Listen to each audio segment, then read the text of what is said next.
A smart home is a great way to save time and money. In this video, I'm going to cover 10 tips and ideas that are going to help you get started with your smart home or expand on it. What's nice is once you start automating your devices, it helps you save not only time, but energy. And saving energy is like saving money. So the devices I use to demonstrate these tips and ideas, they don't require you to rip anything apart and install a bunch of stuff. They're perfect for renters, college kids, and for people who want to automate things they already own. Now, this video is sponsored by SwitchBot. SwitchBot partnered with IFTTT to be a part of their energy challenge. I'm going to go into what that energy challenge is about in a few. I've worked with SwitchBot for a while because I like what they're doing in the smart home space. They're not making the same Wi-Fi switches, plugs, and cameras that every company seems to make. And when they do make one of those things, they tend to make them with a little more features than a lot of devices at the same price point. I also like that they take devices that you already have and help make them smart, all while being easy to use and easy to install. Before we start, most SwitchBot devices do require a hub to connect to the internet or speak to smart assistants. Some exceptions include the smart plug and the cameras. This does work with Google Assistant, Amazon Alexa, SmartThings, Clova, IFT, who's sponsoring the Energy Challenge, and Siri shortcuts. Unfortunately, there's no HomeKit support yet, but you still are able to use these in automations. I'll show you at the end what device I'm using to get the SwitchBot stuff in Apple's HomeKit. Number one is smart plugs. One of the easiest places to start your smart home is with smart plugs. You take your favorite lamp, you plug it into a smart plug, and now you can use voice to turn it on or off. You have a fan that you want on in the afternoon. You can plug it into a plug. Then you program up an automation and it'll turn on automatically for you. SwitchBot has introduced one of the most affordable smart plugs you're going to find out there. And it works with Apple's HomeKit, which most smart plugs do not, especially at this price point. Now, unlike a lot of other smart plugs, this does have power monitoring. So you can see what kind of power your devices are actually pulling. So in my living room, I could see that my lamp with 3 bulbs uses 14.5 watts. So much of saving money with the smart home comes down to turning off lights and turning off things that either generate heat or cool, such as space heaters or air conditioning. Now, smart plugs can help you with some of those, so you can automate them at the times when you're not at home.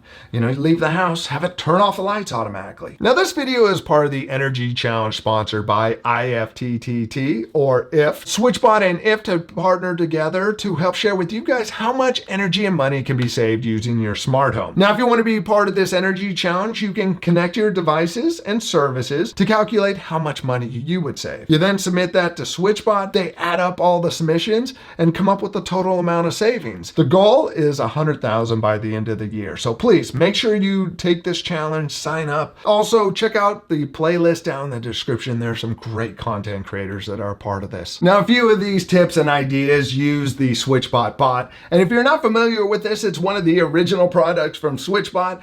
It is a button pusher. Plain and simple, a button pusher with double-sided tape that can turn things on and off for you. Number 2 is automating your coffee machine. What?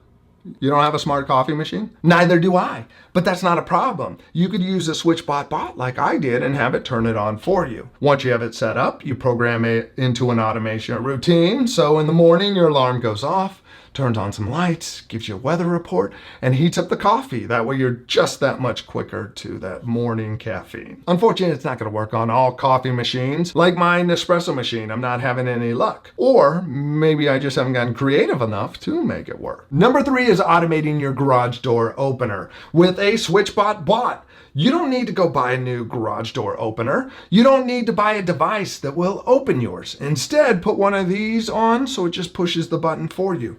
It's really nice and convenient. I can open my garage right from my Apple Watch or my phone. I don't need to go in the house and walk around. My car, for some reason, has no opener in it, so that doesn't matter. I can program it into an automation, so when I get home, it opens the door, turns on some lights, gets the TV ready. I do like that I don't have to use the MyQ software that came with my opener. That thing beeps 30 seconds when you give it a command to close before it'll actually close. This just acts like you push the button and closes immediately. Number 4 is a smart lock. The problem with smart locks is that they can be a pain to install. You may need to rekey after you do install it. You might be living somewhere where you can't even can change out the lock. So something like the SwitchBot lock is great. You put this over your existing lock, and it does come with different attachments, so it'll fit your lock, and then it can just basically turn the knob for you. Using the smallest adapter, you can even open a door that requires a key to lock it. I did do a video on the SwitchBot lock, I'll put down in the description. This is so simple. It uses double stick tape,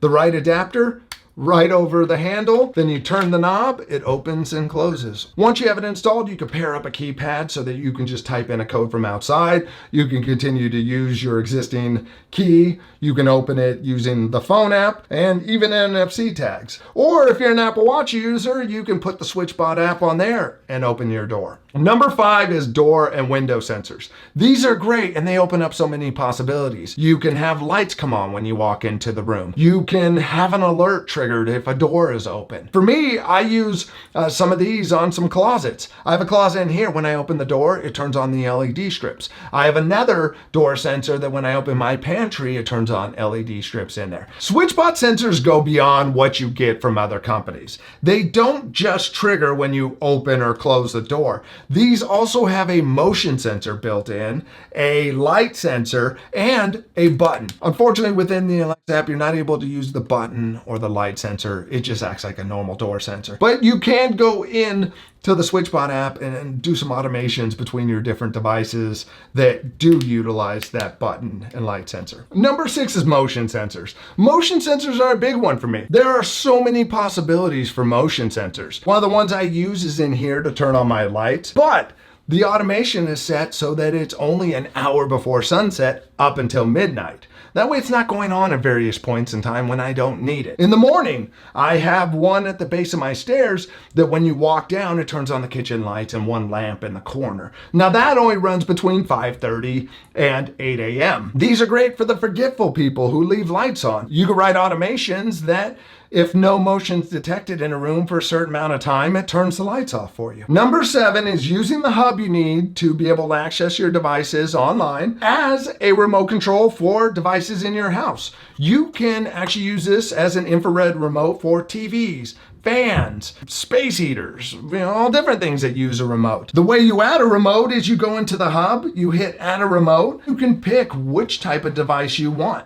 Let's say I go for a TV, you agree, you could start learning. Now we have all different brands we can look for. Let's say they don't have what you want, you can create your own. You tap the button you want to program and it's ready to learn. You hit the button and then when it picks it up, it's buttons learn. And once you get your remote set up, you hit save. Now at the top of my list of devices is a TV remote. Now what's cool is you can put these button presses into Siri shortcuts. You can't put them into Alexa routines, which is a little disappointing. But if you want to create a shortcut for a button, you hit the little gear, you Siri shortcuts, you pick the button you want. I want a power button, and now I can give it a phrase so it knows when I ask for it, it's going to trigger that button and turn on my TV receiver or any other device I want. Number 8 is automating your light switches using the SwitchBot bot. This is perfect for people renting, kids in a college dorm, or someone who doesn't want to rip out their light switches for smart switches. Smart switches are great. You don't have to replace a bunch of bulbs in a common space like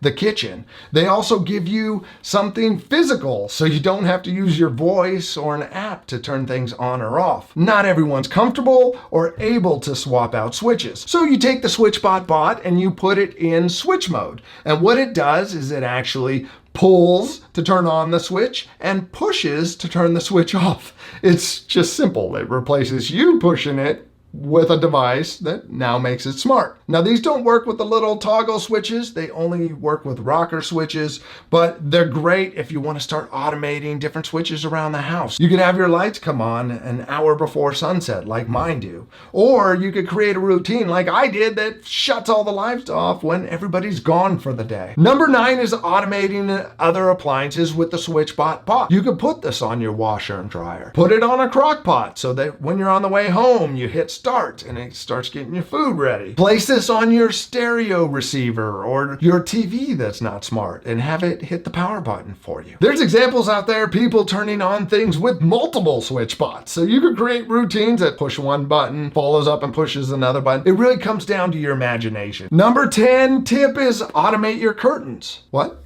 You don't have smart curtains? Well, just get some smart blinds. But they're expensive? Yes, they are. And limited choices? Yes, they're limited choices too. And that's the problem with smart blinds and shades and all that. You don't have a lot of choices. So why not take the ones you already have and automate them for you using the SwitchBot curtain? Now this is a little motor that pushes and pulls your curtains open and closed. What's great is you can use this as a Siri shortcut programmed in automations, or you can use Alexa and write it within routines. Now once you do that, you can have an automation like mine, so that as the sun sets, where the light's bright coming through the window, we don't need any additional heat. You can have these shut the curtain so the AC doesn't kick in, and you can save some money. And it also saves you the time of having to remember to shut your curtains each day or night. Instead, just have them open automatically in the morning like mine do at 7 a.m. and then automatically close at sunset. Early in the video, I talked about I was able to get everything into Apple's HomeKit. The way that I'm able to do that is with a Hoobs box. And what this is Homebridge, which is an open source software that is basically just self-contained in a box ready to go. You plug your Ethernet port in, you give it some power, and this thing serves as the in-between device so that Apple's HomeKit recognizes these SwitchBot devices. In my house, I have it set up for SwitchBot, I have it set up for Ring devices, and all those things end up in the Apple Home app, and I'm able to use them for automations. So for example, I'm able to take this door sensor that with Alexa, it only sees it as an open-closed door sensor. For me, within Apple's HomeKit, I'm able to take advantage of the motion and light sensor to trigger automations, even though it's not officially supported. To learn more about the SwitchBot products, there's links in the description and a promo code to save you some money. Also, check out the link to the energy challenge down in the description. Let's support our friends over at IF who are putting on this challenge to help encourage us all to save some energy and money. Now, what is your best smart home idea or tip? Let us know in the comment section. Next, make sure to check out this video over here for some more smart home information. I wasn't slacking in this video. I brought my A game on this one, so go check it out. I'll see you over there. Thanks for watching. Bye.